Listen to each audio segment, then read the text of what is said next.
Hello and नमस्कार। मैं doctor कंचन Singh Bharat homeopathy में आप सभी का स्वागत करती हूँ। चलिए आज बात करते हैं कि अस्थमा पेशेंट को कौन कौन से सब्जियों का सेवन आसानी से करना चाहिए। देखिए अस्थमा क्या है? अस्थमा जो है ये हमारे फेफड़े से रिलेटेड ही संबंधित समस्या होती है। ये एक तरीके की इन्फ्लेमेटरी डिजीज़ है। अब आपके जो एयरवेज हैं उनमें स्वेलिंग आई हुई है किसी रीजंस की वजह से, जैसे किसी चीज़ से अगर आप एलर्जिक हैं तो एयरवेज में स्वेलिंग आएगी, इन्फ्लेमेशन कॉज होगा और आपको सांस लेने की तकलीफ धीरे धीरे बढ़ती चली जाती है। एयरवेज में स्वेलिंग होने की वजह से आपका जो एयरवेज है, एयर पैसेजेस हैं, वो श्रिंक होना स्टार्ट हो जाते हैं और जैसे वो धीरे धीरे श्रिंक होते हैं आपको सांस लेने की तकलीफ और भी ज़्यादा बढ़ती चली जाती है। म्यूकस का एक्सेस मात्रा में प्रोडक्शन होता है जिसकी वजह से आपके सीने में जकड़न भी महसूस होता है और घड़ घड़ की आवाज़ भी आती है।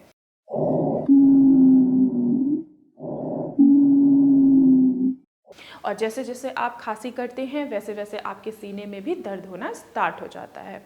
तो अब ऐसे कौन से वेजिटेबल्स खाएं अस्थमा पेशेंट जिससे उनकी परेशानी काफ़ी हद तक कम हो सके?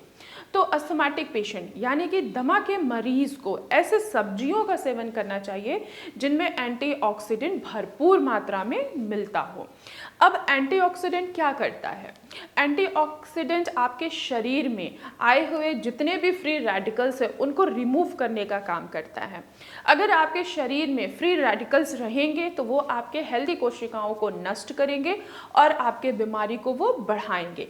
इसीलिए मैं जितनी भी वीडियोस बनाती हूँ, स्पेशली मैं अस्थमा पेशेंट की बात कर रही हूँ, तो आप लोगों ने सुना होगा कि मैं जो भी वेजिटेबल्स या फ्रूट्स की बात करती हूँ उनमें एंटीऑक्सीडेंट भरपूर मात्रा में होना चाहिए, ये मैं ज़रूर बात करती हूँ।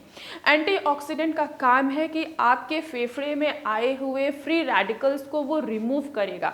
किसी भी तरीके का अगर आपके फेफड़े में स्ट्रेस आया है या स्वेलिंग आई है तो अगर आप एंटीऑक्सीडेंट से भरपूर वेजिटेबल्स या फ्रूट्स का सेवन करते हैं तो आपकी काफ़ी परेशानियां काफ़ी हद तक कम होते हुए आपको खुद ब खुद नज़र आएगी।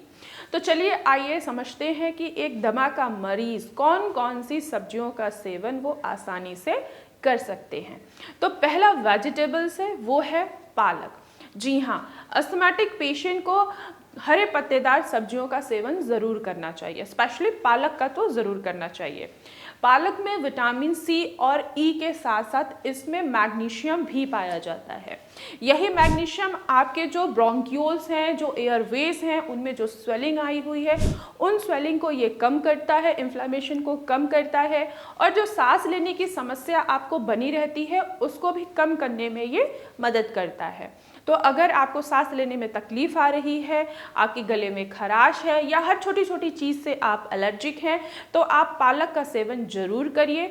जब आप पालक का सेवन करेंगे तो इससे क्या होगा, एक तो जो खून की कमी है वो भी फुलफिल होगा, दूसरा जो आपको सांस लेने की संबंधित जो परेशानी आप महसूस करते हैं उसमें भी आपको काफ़ी कमी महसूस होगी। दूसरा वेजिटेबल्स है ब्रोकली। ब्रोकली में सल्फोराफेन नाम का कंपाउंड पाया जाता है। ये आपके एयरवेज में आए हुए सूजन को कम करता है, इन्फ्लेमेशन को कम करता है और सांस लेने जैसी समस्या को भी ये कम करने में आपकी मदद करता है। तो आप ब्रोकली का सेवन आसानी से कर सकते हैं। साथ ही साथ आप फूल गोभी और पत्ते गोभी की भी आप सेवन कर सकते हैं। हर किसी को ब्रोकली खाना पसंद नहीं होता है, लेकिन आप अगर ब्रोकली खाएंगे तो इससे आपकी सांस लेने की समस्या और बलगम बनने का जो प्रोटेक्शन बार बार हो रहा है उसमें काफ़ी हद तक आप कमी महसूस करेंगे। तो आप ब्रोकली का सेवन ज़रूर करिए।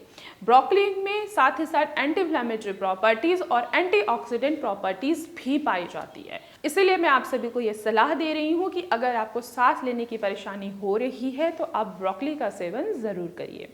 तीसरा वेजिटेबल है वो है कैप्सिकम, यानी कि आप हरा शिमला मिर्च भी खा सकते हैं और लाल शिमला मिर्च भी आप आसानी से खा सकते हैं। आपको किसी भी तरीके की एलर्जी हो, चाहे आपको बार बार सर्दी जुकाम हो रहा है, चाहे आप डस्ट से एलर्जी क्यों ना हो, आपको परफ्यूम से है, फूलों की महक से है, तो भी आप कैप्सिकम का सेवन कर कर अपने इन्फ्लामेशन को कम कर सकते हैं, अपने स्वेलिंग को कम कर सकते हैं और सांस लेने जैसी समस्या से भी आप छुटकारा पा सकते हैं। तो आप कैप्सिकम यानी कि शिमला मिर्च का भी आसानी से आप सेवन कर सकते हैं। इसके अलावा आप गाजर का भी सेवन कर सकते हैं। गाजर में बीटा कैरोटीन पाया जाता है जो इन्फ्लेमेशन को कम करता है, फ्री रेडिकल को रिमूव करता है, श्वास नली में आए हुए सूजन को कम करता है, जिससे आपको बलगम का प्रोडक्शन कम होता है और सांस लेने की समस्या भी आपकी कम होती है। तो आप गाजर का भी सेवन आसानी से कर सकते हैं। आप गाजर को एज ए सैलेड के रूप में भी यूज़ कर सकते हैं या आप गाजर की सब्जी भी बनाकर आसानी से खा सकते हैं। इसके अलावा आप मेथी के पत्ते का भी आप वेजिटेबल्स बना सकते हैं, जैसे कि मेथी का साग। मेथी के साग में एंटी इन्फ्लेमेटरी प्रॉपर्टीज़ और एंटीऑक्सीडेंट से ये भरपूर होता है। जब भी आप मेथी का सेवन करेंगे तो आप खुद देखेंगे कि हाँ, आपको जो सांस लेने की तकलीफ हो रही थी, बलगम जो बहुत ज़्यादा बन रहा था, सीने में जकड़न महसूस हो रही थी, खांसी की वजह से आपको दर्द महसूस हो रहा था, तो ये काफ़ी चीज़ों में आपको कमी महसूस होगी। तो आप इन सभी वेजिटेबल का सेवन करके आसानी से अपनी सांस लेने की समस्या को और खांसी बनने की समस्या को काफ़ी हद तक कम कर सकते हैं। तो मैं आशा करती हूँ कि जितने भी दमा के मरीज़ हैं, जो कंफ्यूज होते हैं कि ऐसे कौन से वेजिटेबल्स खाएं जिससे उनकी परेशानी बढ़ने के बजाय और भी वो धीरे धीरे कम होती चली जाए, तो आप ये सारे वेजिटेबल का सेवन करके आसानी से अपनी दमा की परेशानी को कम कर सकते हैं। तो आज की वीडियो में बस इतना ही, फिर मैं मिलूंगी नेक्स्ट वीडियो में। तब तक के लिए धन्यवाद।